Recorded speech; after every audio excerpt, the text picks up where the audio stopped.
All right, stop number 2 today. I'm up in New Jersey, I think in the Princeton area. And we got some bees coming in right there. And we got our tent set up, floor protected.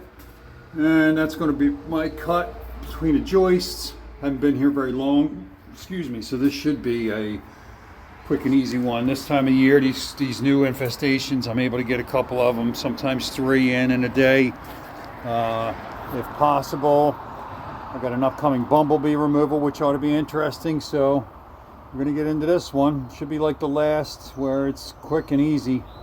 The repairs might take me a little bit longer than the removal, but we'll see. So let's get into it. All right, so we're opened up. Nice bit of combing here. Good bit of bees.